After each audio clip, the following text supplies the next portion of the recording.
Just waiting for that little counter to tell me that I'm live. There it is. Okay, I guess I'm live. Hello everyone.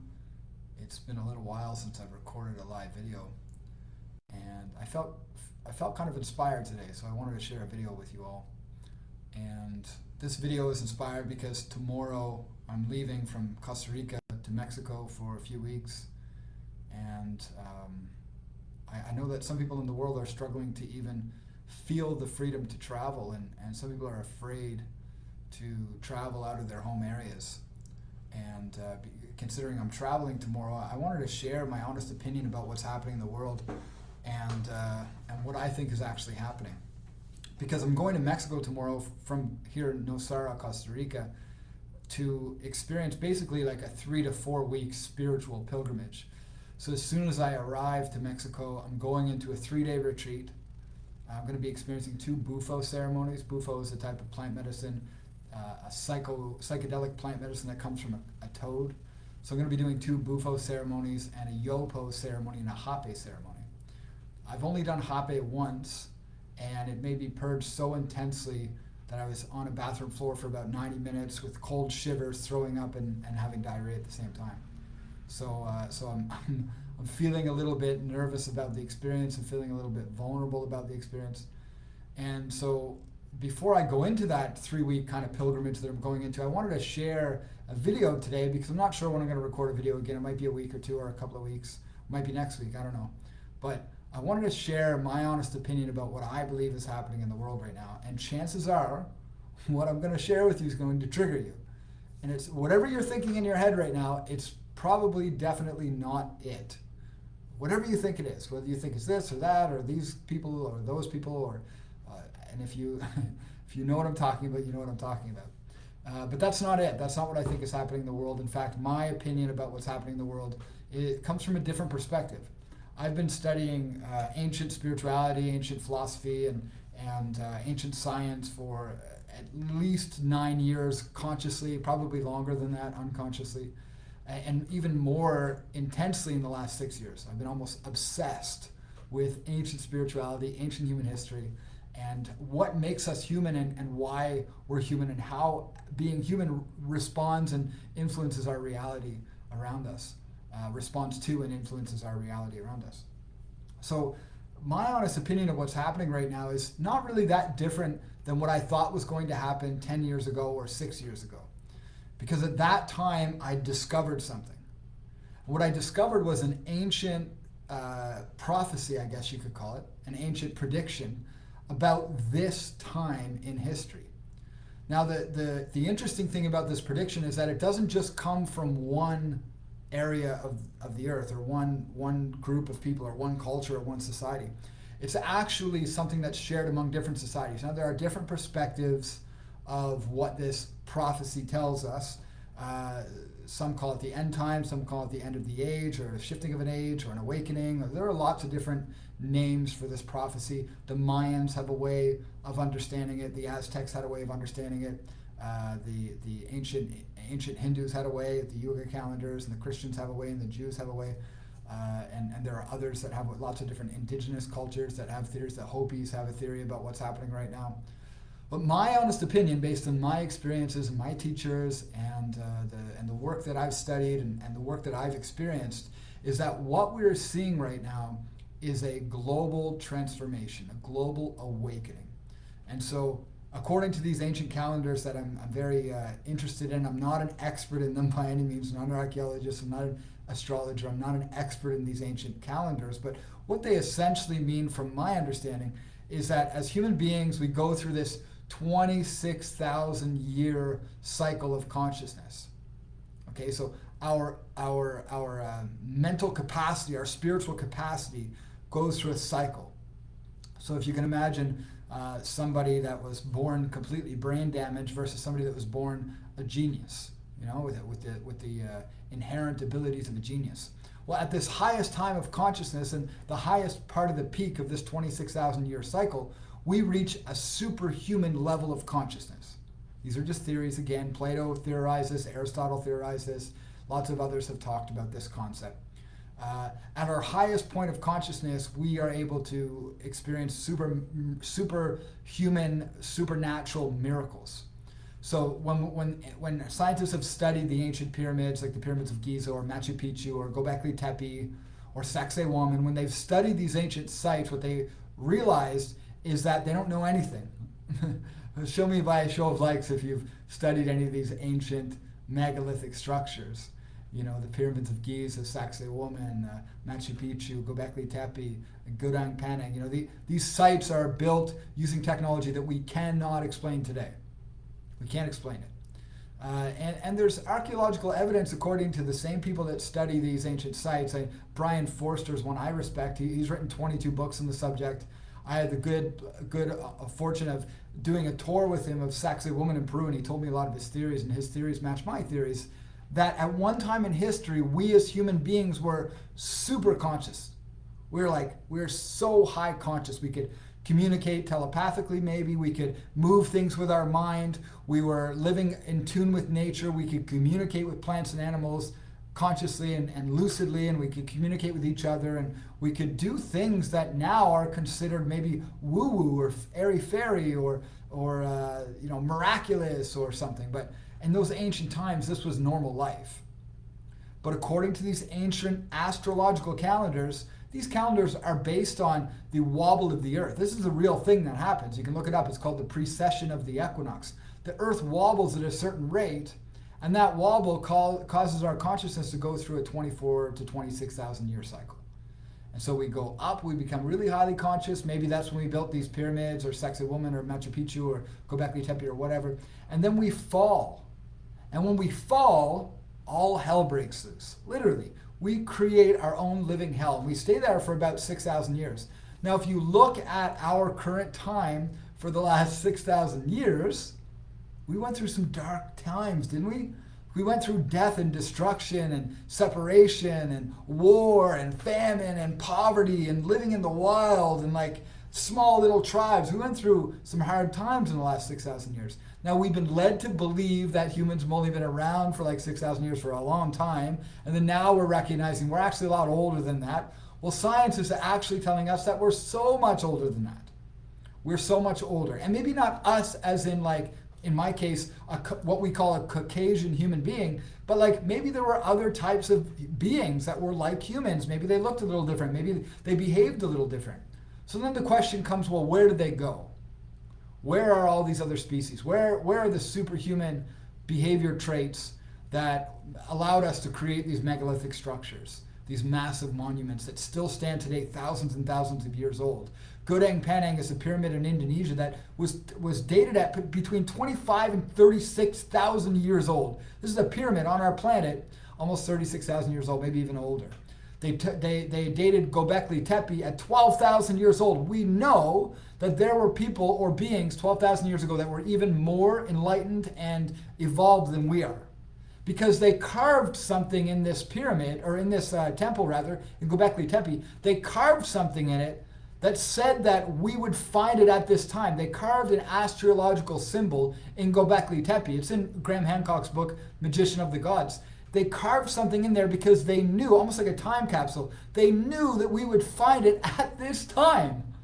And this is discovered in the last like 10 years, I'm pretty sure. I might be wrong on the date, but it's been in the last 10 to 20 years for sure. They found it. These ancient people knew that we were going to find it at this time. How did they know that? How could they possibly know that? Unless they were operating at a significantly higher level of consciousness. So then we ask the question, well, where did they go? Well, Brian Forster wrote in his book, Aftershock, the cataclysm that erased the earth, or something like that. I forget the subtitle, but it's called Aftershock. He has proven scientifically that there was a flood around 12,000 years ago. It's inarguable at this point. There's too much evidence to support it. There are lots of different stories in different indigenous cultures. He talks about them in his book. But of course, we know the famous Noah's flood, but that's not the only flood story. There are many flood stories that have been forgotten or lost, so to speak. And so the idea is this flood wiped out most of our civilization. Now, you say, well, where did the people go? I asked that question. Where did the people go? Well, this is interesting too. The pyramids of Giza are massive monuments. Like the Great Pyramid has 2.3 million blocks, all cut perfectly like jigsaw puzzle pieces. They're all unique to fit into the blocks above, below, and around them. They're cut perfectly. They're standing 2.3 million blocks. They're all level within an inch. And they're lined up to true north within a fraction of a degree. This is craftsmanship that we cannot even begin to imagine, even in our time, with all of the science we have. We can explore the quantum realm, but we can't even imagine how the pyramids were built. We have no idea. Think about that for a minute. We can prove that reality is a hologram, that it's a simulation, that it responds to our energy and our expectation and our observation. Science has proven that, but we have no idea how the pyramids were built. That is superhuman construction. That's way beyond anything that we can even comprehend now. Well, there's more beneath the pyramids of Giza than there is above it. Brian Forster said there are entire underground cities hidden beneath the pyramids of Giza. Like layers of underground cities that we haven't even discovered yet.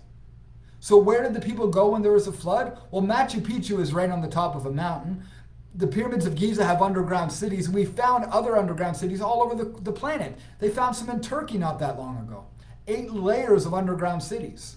So our people, the ones that survived, they hid maybe in the underground cities, maybe in these mountaintop retreat centers, maybe in Noah's Ark. That's one way they could have survived. I don't know how it worked. Brian Forster said it was maybe 3 months, maybe as little as 3 months this flood happened. Flooded the earth like flushing a toilet. The earth flooded, and then it went back down again. 3 months or so. So humans can live for that long if they have the right resources and the right shelter. So we could have lived on the tops of mountains like in Machu Picchu. We could have lived under the pyramids of Giza. That was 12,000 years ago. So in the calendar, these ancient calendars, they go gold, silver, bronze age, or bronze, iron, sorry, the different ages: gold age, silver age, bronze age, iron age. Now the theory is that the iron age and the silver age, the bronze age and the silver age was about 12,000 years ago. That's when we slipped from silver down to bronze. And then we went even lower, where we went from bronze down to iron, which is where we may have been. I say may have because, guys, I don't know anything, right? Don't trust anything I say. Don't believe anything I'm telling you. Do your own homework. Do your own research. I'll share some resources at the end of this video in the comment section for where I think you could find resources. But this stuff, I bet my life on it, everyone. I'm telling you, I would bet my life on it. And I say that with humility because I've been very fortunate and blessed to understand what I understand. And so, 6,000 years ago, we went through these dark ages.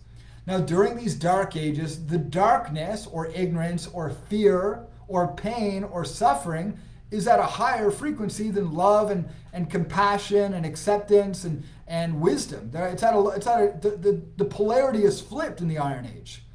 So that kind of means hell on earth in a lot of ways. It means that we've dropped down to our most primitive state, and we're fighting and we're competitive and we're living in scarcity and we're living in duality and we're living in separation and suffering, and we stay there for 6,000 years. Now, before you ask the question, why would that happen to us? Why would we go through this? Well, the universe is kind of cyclical. It likes cycles. It likes to experience things that go up and that go down because that's a way of understanding life. So if there's a God, and I believe that God, creator, conscious universe, I believe that there's an intelligence behind the universe. I call it God, but you can call it whatever you want. And I believe that that entity or that being or that consciousness exists, and I believe that it lives through us. So why would it go through the dark ages? Because it's a fucking warrior, guys, because we're all warriors. We're all manifestations of the divine. We can handle anything. We can handle the dark ages. We can handle war and death and destruction because we just come back again. We're infinite. We live forever. Pain is relative. There's an experience I had in an ayahuasca ceremony I want to share with you for a moment before I continue. In my 5th ayahuasca ceremony, I asked the shamans to give me so much ayahuasca that I never have to do it again. They gave me a cup about this big full of ayahuasca, and I'm so grateful for it. I wasn't at the time, but I was so grateful afterwards. And the first thing that happened is I disappeared. There was no more Ricky Goodall.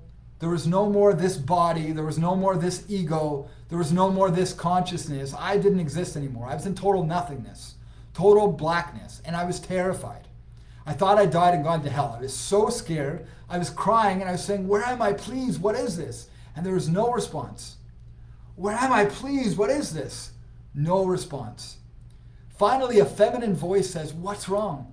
And I knew it to be the Mother Ayahuasca, the spirit of the plant medicine. She says, "What's wrong?" I said, "What is this? Where am I? Please, I want to go home." She chuckles. She says, what's wrong? I thought you wanted to know what it feels like to be God. I thought you wanted to know what it feels like to be the creator. She said, don't you recognize at this level of your consciousness, you're all there is. There's nothing else for you to experience here.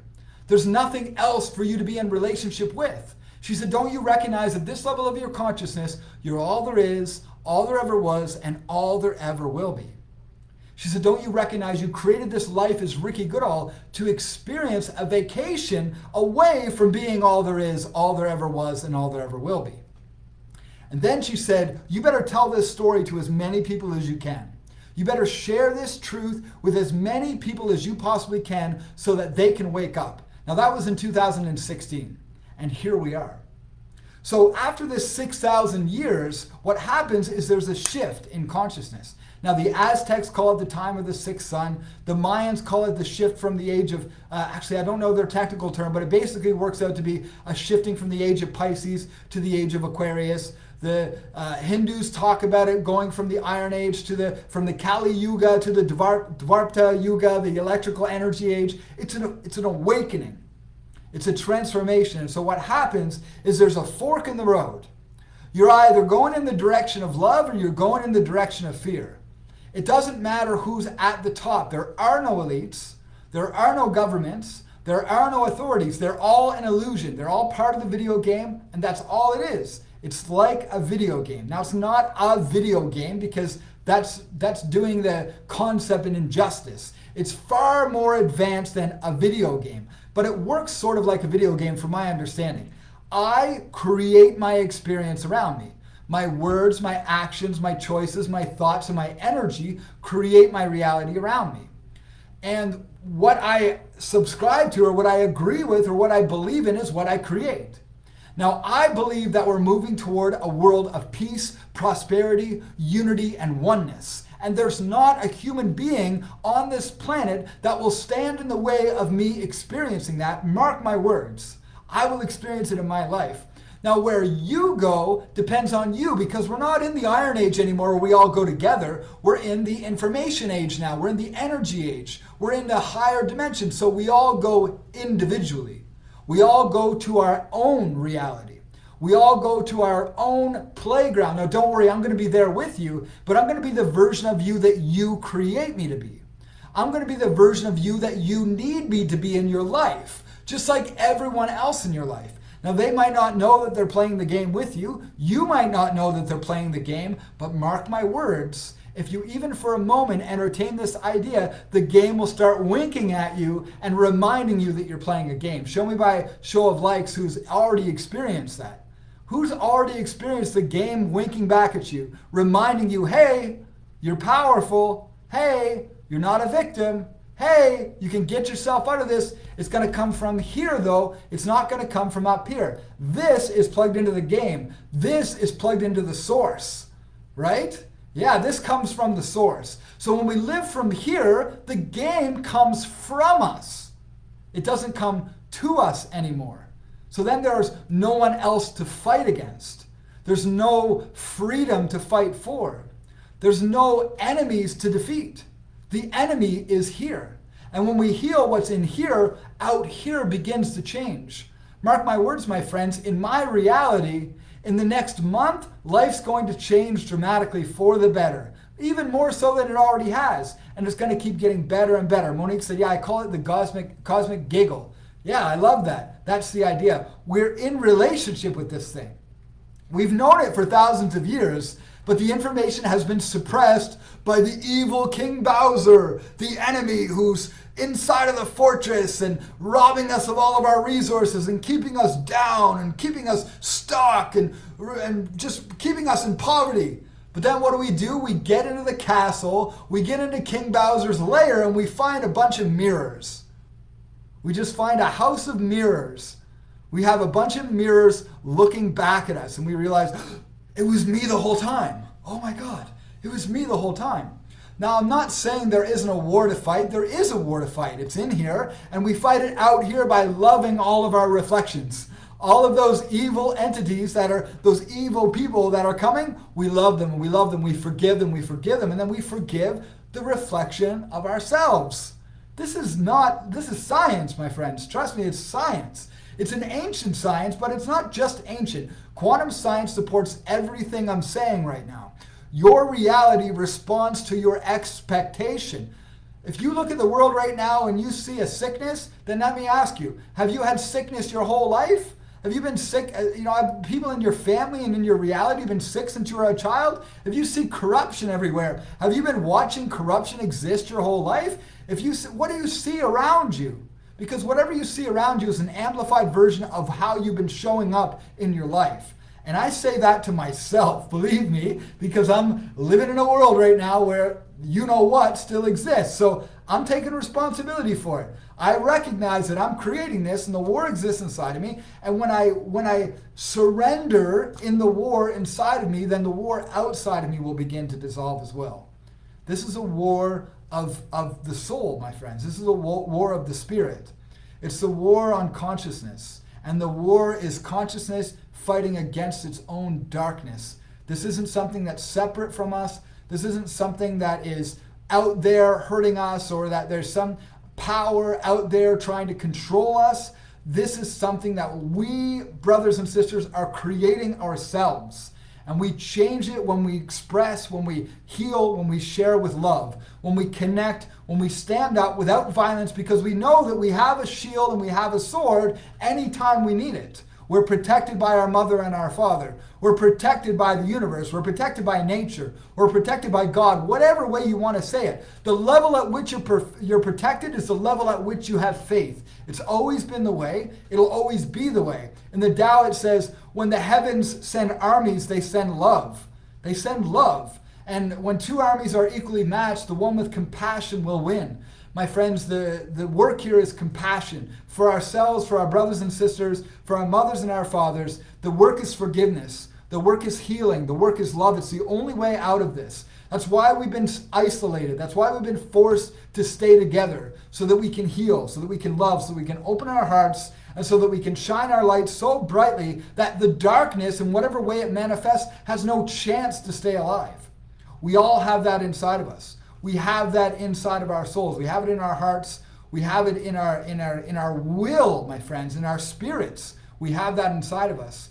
The answers are there. The answers are out there for us to find. We need look anywhere else. They're all around us. We live in the time of abundance. Information is abundant. 100 years ago, we couldn't have this conversation together. 100 years ago, you and I would have to be in the same room to have this conversation together. Look at where we're at now.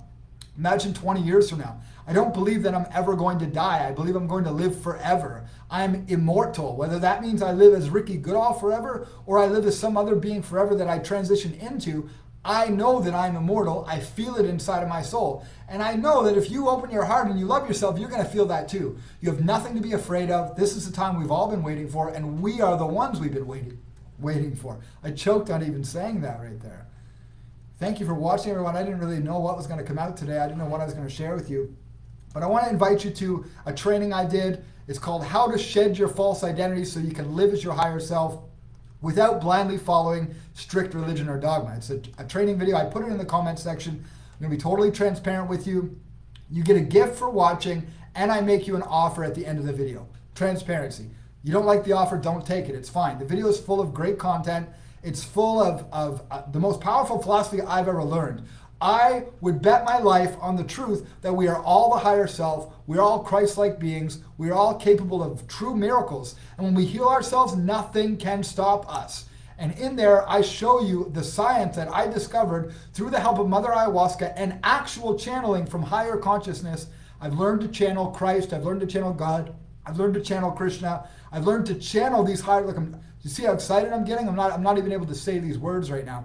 I'm able to channel higher levels of consciousness, and they guide me in my life, and they've guided me to happier and happier and happier levels of consciousness and happier circumstances in my life. We're all powerful beings. We all have a connection to the divine. We don't need religion. We don't need popes. We don't need priests. We don't need pastors. We don't need shamans even. We don't need magicians. We all have that inside of us. It's valuable to listen, it's valuable to learn, it's valuable to be humble, to open our hands to the wisdom of others. But what we really have is the inherent ability to find wisdom always. Even if you have a teacher that leaves your life, another one will show up. We all have that gift. This is a playground. It's like a video game, and you get to choose it and create it how you want to create it.